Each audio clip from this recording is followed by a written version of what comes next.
space something 이렇게 해가지고 계속 연습해 보시면 플렉스박스를 금방 익히실 수 있을 거예요. 꼭 해보세요. 아시겠죠? 여기까지 영상을 끝까지 보신 모든 분들 너무너무 고생 많으셨고요. 생각보다 간단해서 조금 놀라시지 않으셨나요? 간단하지만 너무 중요한 아이기 때문에 우리가 실전 프로젝트에 넘어가기 전에 작은 UI 컴포넌트를 함께 만들면서 더 우리 것으로 소화할 수 있는 시간을 다음 시간에 가져보도록 하겠습니다.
스트랩이나 젤 쿼리 같은 박스가 옮겨간 것을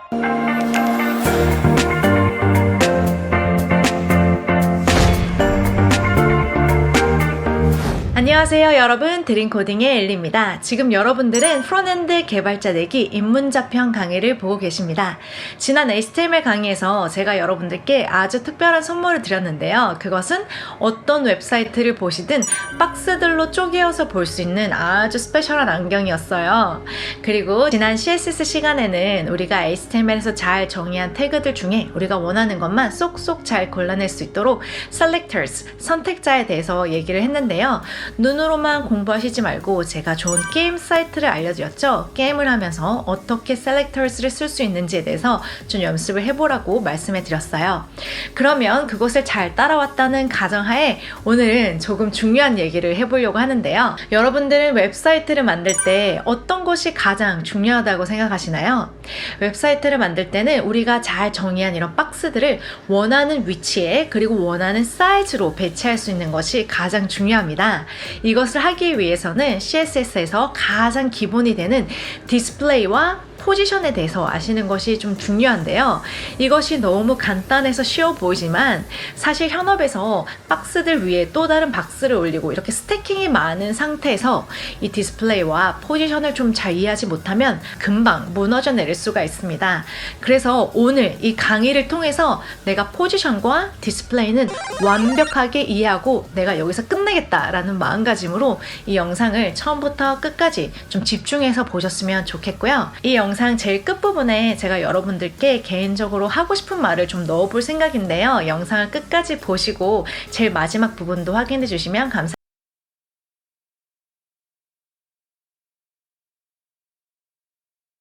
감사하겠습니다. 그러면 Let's go! 오늘은 실습을 통해서 블럭 레벨과 인라인 레벨의 다른 점을 좀 알아보려고 하는데요.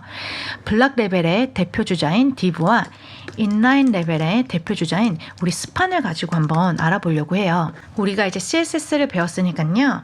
div와 스판을 한번 꾸며보겠습니다. 너비는 80픽셀로 주고 하이트도 80픽셀로 주고 마진도 한번 넣어볼까요? 20픽셀. 그리고 백그라운드 컬러는 어떤 색깔로 할까요? 핑크로 할까요? 자, 이렇게 상자 3개가 완성이 되었어요.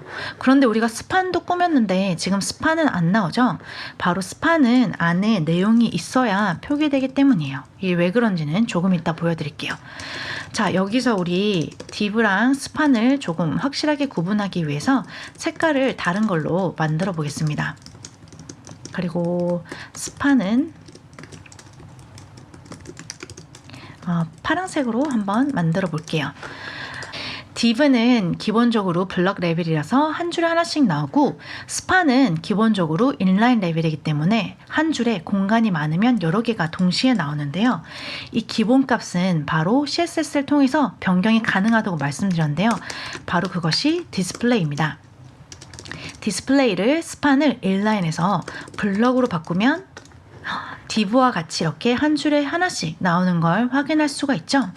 이 div도 기본값을 바꾸면 블럭에서 인라인 블럭으로 바꾸면 한 줄에 여러 개가 표시되는 걸 보실 수가 있습니다. 여기서 인라인 블럭이 아니라 인라인을 쓰면 아무런 내용이 없어서 지금 표시되지 않는 걸 보실 수가 있죠. 다시 내용을 넣으면 아까 스판과 마찬가지로 인라인이 되어서 보여집니다. 인라인이라는 것은요, 이 물건 자체만을, 컨텐츠 자체만을 꾸며주는 건데요. 우리가 CSS에서 위드나 하이트를 정의한 거는 개무시하고 이렇게 안에 들어있는 물건의 크기에 맞춰서 변경되는 것을 볼 수가 있습니다. 반대로 인라인 블럭은 말 그대로 한 줄에 다 여러 개 넣는데 블럭 단위로 상자로 변환되어서 안에 컨텐츠의 사이즈에는 상관없이 우리가 지정한 박스의 width나 height에 맞춰서 표기가 됩니다. 그리고 블럭은 상자긴 상자인데 한 줄에 하나 이렇게 표기가 되는 거죠. 한마디로 인라인은 물건, 인라인 블럭은 상자인데 한 줄에 여러 개가 진열될 수 있는 특별한 상자, 그리고 블럭은 상자인데 한 줄당 하나씩 들어가는 상자다. 이렇게 이해하시면 편하실 거예요. 자, 이제 우리 드디어 포지션에 대해서 알아볼 건데요. 이 포지션만 잘 이해를 하셔도 나중에 웹사이트를 만들 때 박스를 배치하는 것은 정말 식은죽 먹기로 하실 수 있을 거예요. 내가 오늘 이 포지션을 다 이해하고야 말겠어 라는 마음가짐으로 숨을 깊게 들이마시고 후 내쉬면서 우리 한번 시작해 볼까요?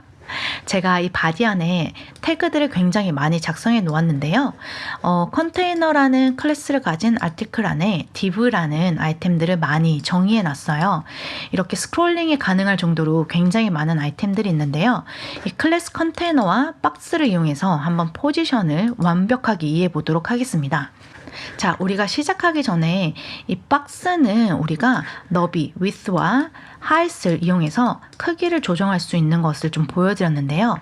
그거랑 마찬가지로 top left, 그리고 top right, bottom left, bottom right 이 밸류들을 이용해서 우리가 상자의 포지션을 바꿀 수가 있어요.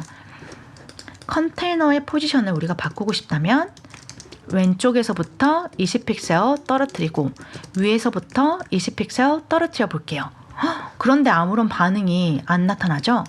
그것은 바로 CSS에서 지정된 디폴트 밸류인 스태틱 때문이에요. 포지션은 기본 값으로 스태틱을 가지고 있는데요. 이 스태틱은 HTML에 정의된 순서대로 브라우저상에 자연스럽게 보여지는 것을 얘기하는데요. 이 아티클은 바디 안에 담겨져 있기 때문에 당연히 페이지상에서 이렇게 제일 위쪽으로, 제일 왼쪽에서 보여지는 것을 확인할 수 있습니다. 그러면 우리가 이 컨테이너의 위치를 바꾸려면 어떻게 해야 될까요?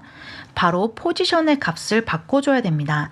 포지션의 값을 우리가 릴레이티브로 한번 바꿔볼게요. 이렇게 하니까 이제 드디어 left 탑이 적용된 것을 보실 수가 있죠. 이렇게 위에서 왼쪽에서 20픽셀씩 이동된 것을 확인해 볼 수가 있습니다. 자, 우리 박스를 통해서 조금 더 심화 있게 다뤄보도록 할게요. 지금 현재 IM박스는 여기에 표시된 거 보이시나요? 여기서 이 포지션을 릴레이티브로 바꾸게 되면 박스가 옮겨간 것을 확인해 볼 수 있습니다. 즉 원래 있어야 되는 그 자리에서 상대적으로 20픽셀씩 옮겨간 것을 볼 수가 있는데요. 아하, 릴레이티브는 원래 있어야 되는 자리에서 왼쪽에서 20, 위에서 20씩 이렇게 옮겨가는 거구나 라고 이해를 하실 수가 있겠죠. 근데 여기서 릴레이티브 말고 앱솔루트라는 게 있는데요. 앱솔루트를 쓰니까 완전히 엉뚱한 방향으로 가버렸죠. 앱솔루트는요, 내 아이템이 담길 수가 있겠죠. 근데 여기서 릴레이티브 말고 앱솔루트라는 게 있는데요. 앱솔루트를 쓰니까 완전히 엉뚱한 방향으로 가버렸죠. 앱솔루트는요, 내 아이템이 담겨 있는, 내 아이템과 가장 가까이에 있는 박스 안에서 이렇게 위치 변경이 일어나는 것을 확인할 수가 있어요. 릴레이티브는 원래 아이템이 있어야 되는 자리에서 상대적으로 옮겨간 반면에 앱솔루트는 이 아이템이 담겨 있는 상자 안에서 이렇게 옮겨간 걸 볼 수 있습니다. 즉 제일 위에 있는 상자가 컨테이너니까 컨테이너에서 20픽셀씩 옮겨간 걸 확인해 볼 수가 있죠. 여기서 더 하나 fixed라는 게 있는데요. fixed를 쓰니까 완전히 엉뚱한 곳으로 갔죠. fixed는 상자 안에서 완전히 벗어나서 윈도우 안에서 움직이는 거예요. 그래서 얘는 지금 상자에서 나왔기 때문에 웹페이지 안에서 움직여 간 거죠. 이렇게. 여기까지 잘 따라오셨나요? 자, 총 3가지가 있었어요. 릴레이티브는 원래 있어야 하는 아이템에서 옮겨간 것이고요. 앱솔루트라는 아이는 내가 담겨있는 상자 안에서 움직인 거고, 픽스드는 상자에서 완전히 벗어나서 페이지상에서 옮겨가는 것을 말합니다. Got it? 자, 그럼 여기서 한 가지를 더 보여드릴게요. 바로 스티키입니다. 스티키는 원래 있던 그 자리에 있는데 이게 스크롤링을 해보면 매직이 발생하죠. 스티키는 원래 있어야 되는 자리에 있으면서 대신에 스크롤링 되어도 없어지지 않고 원래 있던 자리에 그대로 붙어 있는 아이를 말하는 거예요. 이렇게 총 다른 포지션 밸류에 대해서 알아보았는데요. 이것을 조금만 잘 이해하셔도 금방 배치하는데 문제없이 쓸 수 있어요. 포지션이라는 게 있는데 기본값은 스태틱이고 relative를 쓰면 원래 있어야 되는 자리에서 변경이 되고 absolute를 쓰면 가까이에 있는 상자에서 위치 변경이 일어나고 fixed를 쓰면 상자에서 벗어나서 페이지상에서 포지션이 지정이 되며 스티키는 원래 있어야 되는 자리에 있는데 스크롤링하면 변하지 않고 이렇게 계속 붙어있는 애다 라고까지만 이해하시면 완벽하게 이해하신 거예요. 예전에는 부트스트랩이나 jQuery 같은 라이브러리를 많이 사용했는데요. 그것은 자바스크립트도 구렸고 또 CSS에도 요즘처럼 강력한 기능이 없었고 브라우저 자체에서도 제공되는 APIs가 굉장히 빈약했습니다. 하지만 요즘에 모든 것들이 이렇게 잘 발달된 이 시점에는 당연히 부트스트랩이나 jQuery가 더 이상 필요하지 않는데요. 그렇다고 해서 우리가 최신에 나온 이 CSS 기능을 쓸 때 그냥 마음을 놓고 쓸 수 있을까요? 네, 당연히 아니겠죠? 이런 새로운 기능을 쓸 때는 항상 모든 브라우저에서 호환이 되는지 이 호환성 여부를 검사하셔야 돼요. 제가 여태까지 HTML 태그나 CSS 프로퍼티 속성값을 볼 때 MDN 웹사이트에서 제일 아래 하단에 나오는 브라우저 호환성에 대해서 항상 보여드렸어요. 이거 말고도 굉장히 유용하게 쓰이는 웹사이트가 있는데요. 바로 canIuse입니다.